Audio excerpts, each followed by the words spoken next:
Hello everybody, welcome to Gorilla Tag Storytime, narrated by me, Quantum Life. Today, I'll be talking about a story uploaded on Reddit. The person who uploaded it is unknown, and the release date of this upload is also unknown. You may play this in the background, or you may watch. The choice is yours. Anyways, enjoy the video. I'm writing this because my family won't talk about it anymore. I'm the only one who can't seem to forget. I was raised on the outskirts of Preston, a small town in southern Idaho, with a population of around 5,000. My more immediate community was an isolated, dead-end dirt road called Bear Creek. Less than 20 families lived on the Bear Creek. I didn't mind being so isolated. I grew up in the comfort of wide fields and close neighbors that only rural people know. We were a Mormon community, very church-centered, very community-centered. All the young girls, myself included, were part of the young women's group, and all the boys were members of the local Boy Scout troop, which doubled as a church group in our area. We had 4th of July parties at the local ballpark and swam in the nearby reservoir. It was a good, quiet community. My house, a 92-year-old farmhouse built by my great-great-grandfather, was situated on a small hill surrounded by a wide grass field on one side and a snaking dirt road on the other.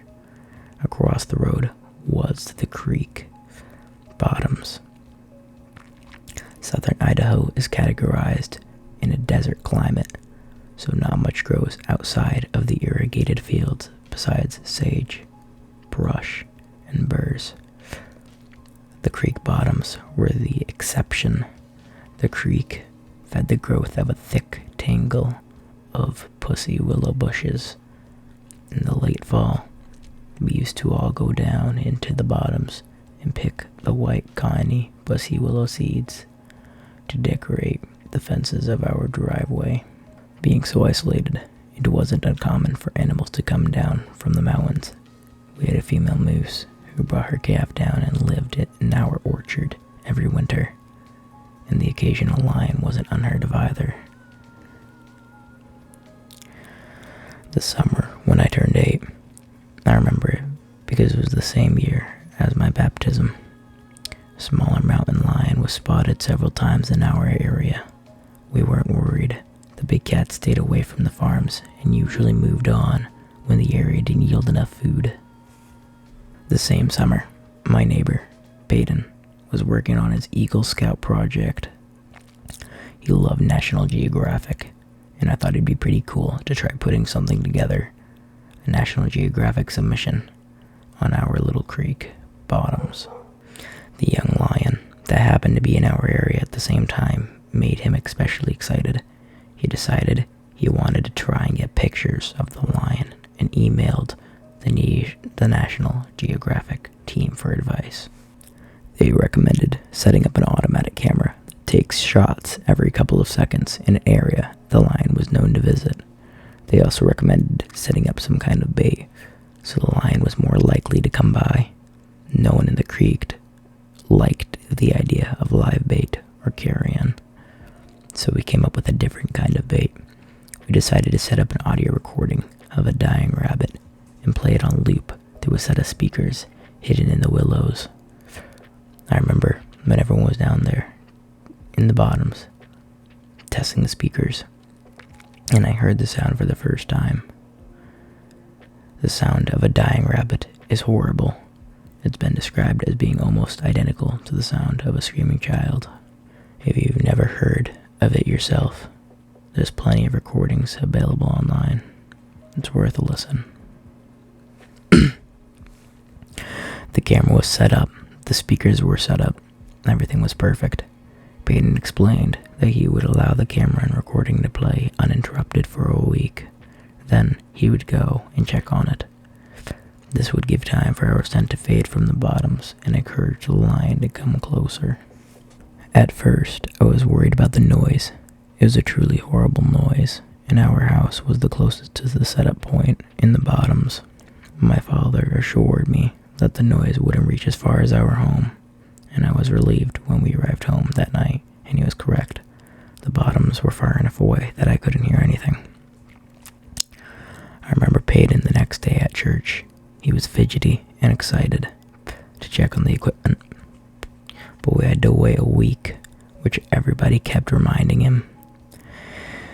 He couldn't risk going down there too early and scaring the lion away for good. That night, I woke up to an awful noise. I sat ramrod straight in my bed, with my eyes wide in the dark, hands clutched so hard my palms bore the indent of my fingernails for hours. I knew that noise. It was the recording of the rabbit. It sounded faint and far off, like it really could have been coming from the bottoms. But that was impossible, because the recording had been going all night the previous day, and I hadn't heard a thing. I didn't sleep that night. I was too scared to get out of bed and wake up my parents. The recording played over and over and over again. I had the loop memorized. In the morning, I stumbled into the kitchen for breakfast. My mom and dad were sitting at the kitchen table. They too had dark rings under their eyes. I hadn't been the only one who heard it. Mom was convinced that the equipment must have been broken. She wanted to go down into the bottoms and check it out. Dad refused. He was a kind, gentle man and didn't want to stir up any unnecessary drama. He was sure there had been a strong wind last night, and the wind was carrying the noise farther than its natural reach. He told us to listen. We did. He was right. We couldn't hear it now. We forgot about it and went about our daily goings. The next night, it happened again. I stayed up in my bed, with my back to the wall. The screaming was even louder than before, but this time, something was different. It was lower pitched than I remember, and parts of the loop were slowed down, as if the recording were warped in places. At times, the loop did not loop naturally, and instead picked up at random places in the middle. My mom didn't mention anything at the breakfast table, but both her and Dad seemed tense. The third night, I mustered the courage to stand beside my bedroom window and look out into the yard. For a moment I stood, rooted in my spot, my hands shaking. No matter how hard I clenched them, the noise settled in through the cracks in the window. I watched the outline of the trees in the yard, perfectly still. Not even the slightest breeze stirred their branches. My mom announced that she would be going to visit her sisters in town the next day, and would probably spend the night there. She invited me to come along, but I was a daddy's girl at heart, and chose to stay at the farm. I took my mom's place beside Dad in their bed that night. But even that didn't help. I don't think my dad was asleep either, for he was unnaturally still the whole night. We began to hear the noise during the day too. I was drawing with chalk on the sidewalk when it happened. My shoulders tensed, and the hairs on the back of my neck prickled. There was only one scream, a short, high-pitched one, and then the recording fell silent. It happened again several times throughout the day, but never the whole loop, just clips from it. Later that evening, Peyton's dad came up the driveway on his four-wheeler. He said he was looking for their dog, a sweet yellow lab who had been missing since that morning. Dad said he was sorry in that we hadn't seen her. I stared at him, silently begging him to mention the recording, but he didn't. He was a quiet man after all. He didn't want to bring up any unnecessary drama. Mom stayed away the whole week. Dad and I didn't sleep at all. By Saturday, the screaming could even be heard constantly, though it seemed to have deviated from the familiar loop entirely. I didn't recognize any of it. Sometimes the screams were thin and long, other times they were hardly more than growls. Once, while my dad had been heating up meatloaf for lunch, that noise rose into such a rancorous din that he dropped the plate, and it shattered. I pressed my hands over my ears where I sat at the table and squeezed my eyes shut, but it didn't help. The noise forced its way in through the cracks of my fingers and pinched my throat and rattled in my rib cage. The din lasted for a whole minute, then fell silent. Dad was shaking. That was the last we heard of the noise that day. Peyton came by Saturday evening to ask permission to cross our road to collect the equipment. He was excited. I watched him disappear to the creek bottoms with a sense of tired relief.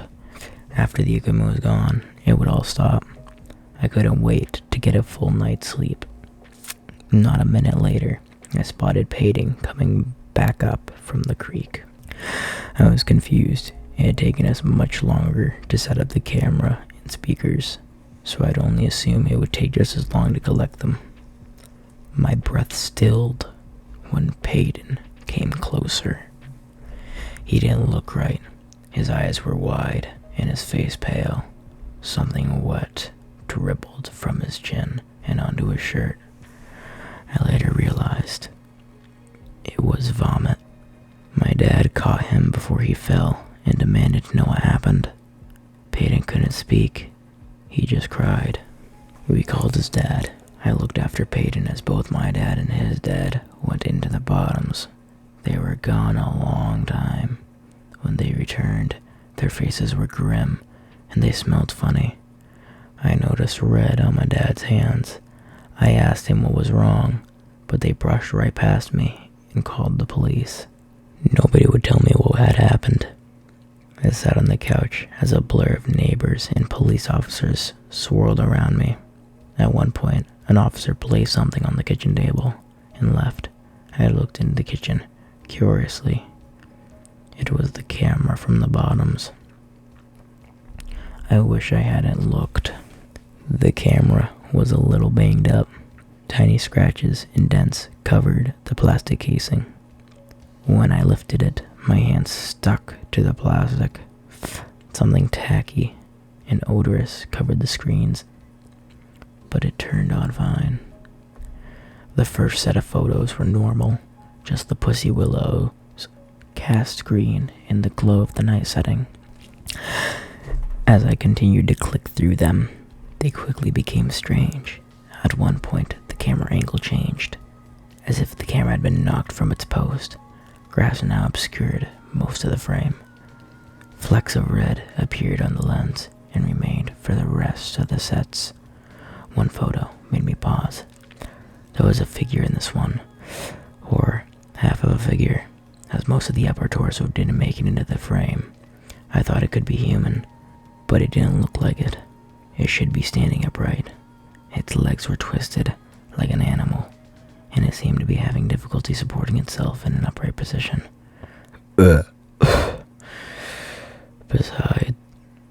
Beside the legs, a long, thin arm hung. Whatever it was must have been stooped over, for its fingertips hung below its crooked knees. The next set was different. It was as if the camera had been picked up and now being held. The first photo was the bottoms at night. The next startled me. I had to look closely before deciding what it was.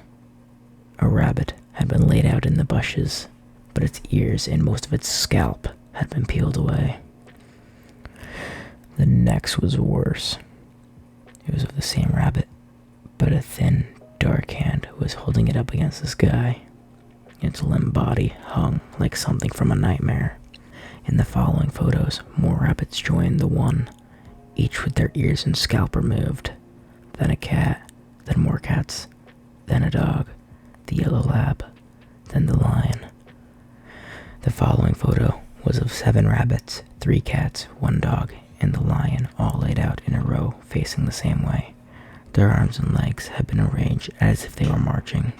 Like some parade, all their scalps had been removed, and tiny white glints of their skulls could be seen.